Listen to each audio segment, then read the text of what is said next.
तुम्ही कधी टॉयलेट साफ करत असताना त्यामध्ये बर्फ टाकलाय का? नसेल टाकला तर आजपासनं तुम्ही नक्की टाकणार आहात. नमस्कार मंडळी, कसे आहात? उन्हाळा कसा चालू आहे?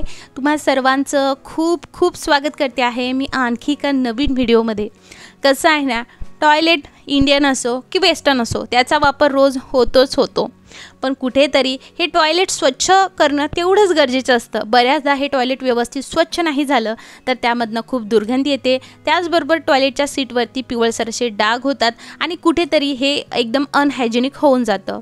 मग अशा वेळेस जर तुमच्या टॉयलेटवरती भरपूर असे पिवळे डाग झाले असतील, खूप दुर्गंधी येत असेल, मग अशा वेळेस काय उपाय करायचा तेच मी आज तुमच्यासोबत शेअर करणार आहे. मला इंस्टाग्रामवरती मेसेज आले होते म्हणून म्हटलं चला यूट्यूबवरती सुद्धा आपण शेअर करूयात, जेणेकरून सगळ्यांना हा व्हिडिओ खूप उपयोगाचा ठरेल. आता तुम्हाला एक असंच कोणतंही प्लास्टिकचं कंटेनर घ्यायचं आहे जे तुम्ही किचनमध्ये बिलकुल यूज नाही करत आहात. अशा पद्धतीने आपल्याकडे बघा यूज अँड थ्रूचे डबे असतात ना, असंही आपण त्याच्यामध्ये काही ठेवलं तर ठेवलं, पण असेच पडून असतात.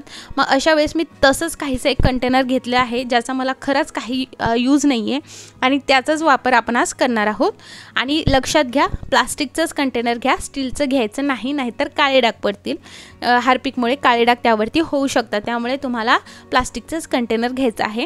साधारणतः 2 चमचे मी इकडे घातलेला आहे हार्पिक. आय बॉलिंग करून घेतलेला आहे. त्यामध्ये मी 1 चमचा आणि त्याच्यावरती अर्धा चमचा असं म्हणून 1.5 चमचा भरून बेकिंग पावडर घातलंय.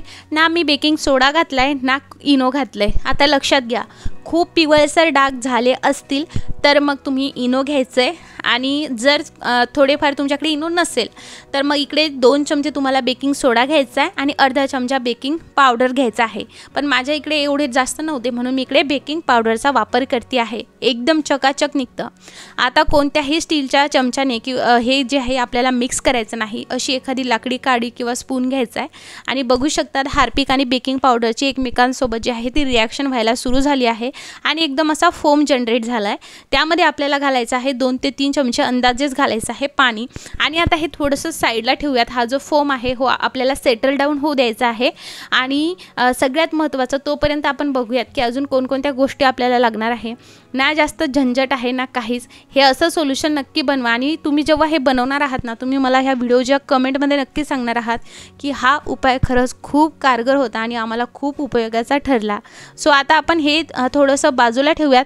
आता आपल्याला लागणार आहे सगळ्यात मेन इन्ग्रेडियंट, तो म्हणजे बर्फ. आता तुम्ही म्हणा प्राजक्ता, आम्ही तर हे पहिल्यांदाच ऐकतोय की टॉयलेट साफ करताना त्यामध्ये बर्फ घालतोय.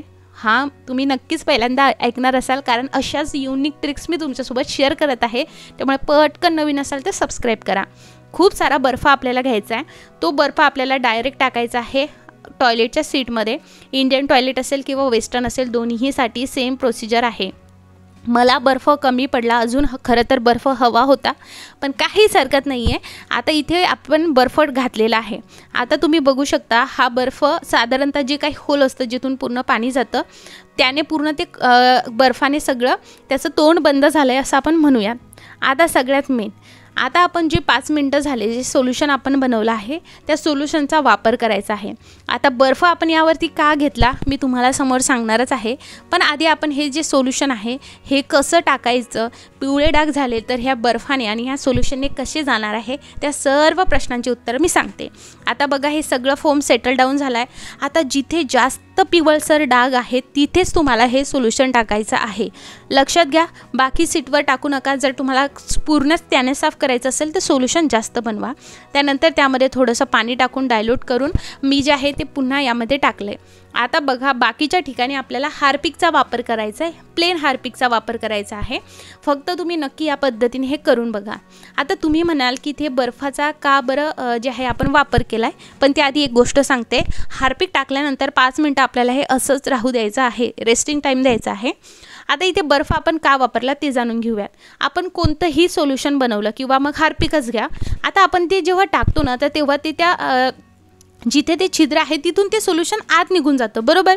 आणि मग जे जसं आपला टॉयलेट निघायला पाहिजे क्लीन तसं निघत नाही, कारण जिथे पिवळसर डाग झाले आहे तिथे ते सोल्युशन थांबतच नाही. मग अशा वेळेस आपण इथे बर्फ टाकला आहे, बरोबर. बर्फ टाकल्या कारणाने ते जे काही तिथून पाणी जातं, तिथून जे तोंड आहे ते बंद होतं. मग अशा वेळेस जे सोल्युशन आहे ते तिथे जागच्या जागी थांबतं. मग अशा वेळेस जिथे पिवळे डाग झालेले आहेत त्यासोबत ते सोल्युशन रिॲक्ट होतं आणि ते पिवळे डाग जे आहे ते घालवण्यास खूप मदत करतं. त्यामुळे जर खूप पिवळसर डाग झाले असेल तर बर्फ टाका, तुम्हाला बेस्ट टू बेस्ट रिझल्ट मिळेल. आणि तसंही उन्हाळा आहे त्यामुळे आपल्या घरामध्ये भरपूर जे आहे बर्फ साचलेला असतो. सो त्याचा वापर असं नक्की करा. आणि मी गॅरंटी देते, दुर्गंधी येत असेल ना तरीही या सोल्युशनने दुर्गंधी तर जाणारच आहे. पण दुसरी गोष्ट, मी तुम्हाला एक अशी घरगुती रेमेडीसुद्धा सांगणार आहे की दुर्गंधी नको यायला म्हणून काय केलं पाहिजे. आता तुम्ही वेगवेगळे जे आहे फ्रॅग्रन्सवाले जे आहे टॉयलेटमध्ये लावलं असणार, त्याने स्मेल येतोच, पण खरं तर ते 30 दिवस झाले की मग ते संपतं. मग अशा वेळेस आपण घरगुती काही ना काही ट्राय करायलाच पाहिजे, नाही का. मग तुमच्या घरामध्ये लवंग असतेच, नाही का, मसालादानीमध्ये, खडा मसाल्यामध्ये. त्या लवंगांना तुम्ही एकतर लिंबामध्ये टोचून जे आहे त्या ठेवू शकता, किंवा मग तशाच लवंगा तुम्ही खिडकीमध्ये जर ठेवल्या ना तर खिडकीतून जे बाथरूममध्ये येणारी झुळूक असते ना त्यासोबत त्या लवंगाचा फ्रेग्रन्स पूर्ण बाथरूममध्ये खूप छान दरवळतो. कितीही पाहुणे आले ना तरीसुद्धा घाण होत नाही. आणि सगळ्यात महत्त्वाचं सांगू का, तुमचे पैसेसुद्धा वाचणार आहेत. जे तुम्ही बाकीचे रूम फ्रेशनर वगैरे जसं आणता त्यासोबत जशा पद्धतीने हे पॉकेट्स वगैरे आणता फ्रॅग्रन्स, ते लागण्यासाठी जे पैसे लागणार होते तेही वाचतात. आता बघा तुम्ही 5 मिनटं झाले तरी बर्फ वितळलेला नाही आहे, थोडाफारच बर्फ वितळला आहे. तर हे मॅजिक करतं बर्फ. त्यामुळे आपल्याला अशा पद्धतीने नक्की साफ करायचं आहे. आणि हे करून बघा आणि मग मला ना तुम्ही कमेंटमध्ये शेअर करा की तुम्ही हे अशा पद्धतीने क्लीन केलं आहे की नाही. त्यानंतर तुम्ही फ्लोअर ज्या पद्धतीने क्लीन करता, किंवा मी बऱ्याचशा रेमेडी शेअर केल्या आहेत तुमच्यासोबत टॉयलेट कसं साफ करायचं. पण टॉयलेट साफ करत असताना मात्र ग्लोव्ज नक्की घालायचे आहेत. बऱ्याच जणांना हार्पिकने इचिंग होऊ शकते, किंवा मग मी अशा घरगुती रेमेडी शेअर केल्या आहेत, तुम्ही त्याचासुद्धा वापर करू शकता. बरेच व्हिडिओ आपण आपल्या चॅनलवरती टाकलेले आहेत आणि असेच युनिक व्हिडिओ मी तुमच्यासोबत नक्की शेअर करणार आहेत. त्यामुळे आत्ता सबस्क्राईब करा. आता आपल्याला हे व्यवस्थितरित्या साफ करून घ्यायचं आहे. रिझल्ट तुमच्या समोर आहे. आता तुम्हाला असं वाटेल की हे तर ऑलरेडी स्वच्छ होतं, पण नाही, हे स्वच्छ नव्हतं. आता दिसताना एवढं दिसत नाही क्लिअर, पण बऱ्याचदा जे आहे डाग असतात. आता एकदम स्ट्रॉंग डाग तर खरंच नव्हते, असं तर मी मनापासून सांगते, असं स्ट्रॉंग डाग नव्हते. पण तुमच्या याच्यात जर पिवळसर डाग असतील ना तर ही रेमेडी हप्त्यामधनं 2दा ट्राय करा. आणि रोज ज्या पद्धतीने तुम्ही क्लीन करता त्या पद्धतीने करा, फक्त हार्पिकने, तुम्हाला खूप बेस्ट रिझल्ट मिळेल. आता फ्लोअर क्लिनिंगसाठी तुम्ही फ्लोअर क्लीनर वापरत असणार तर तसं वापरू शकता. पण मला ना कोणतंच फ्लोअर क्लीनरपेक्षा ना सगळ्यात मेन म्हणजे मला वॉशिंग पावडरने हे साफ करायला जे आहे चांगला रिझल्ट मिळतो असं मला वाटतं. त्यामुळे मी इकडे वॉशिंग पावडर वापरते आहे. हा पर्सनली त्याचा जो आहे तो ऑप्शन आहे की त्याला काय वापरायचं आहे.